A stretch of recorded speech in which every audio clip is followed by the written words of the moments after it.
ናልናገር ማልናገር የዘመኑን የዘንድሮን ነገር ከመጨነቅ ከመጠበቅ ያገኘሁት የለም ሌላ ነገር ወይ ዘንድሮ ወይ ዘንድሮ ወይ ዘንድሮ ወይ ዘንድሮ ወይ ዘንድሮ አያልቅም ተነግሮ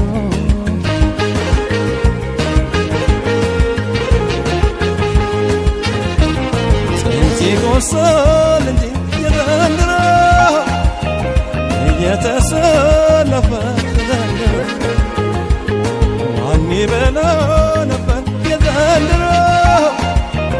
እጅ እየቆለፈ ዘንድሮ ማን ይበላው ነበር የዘንድሮ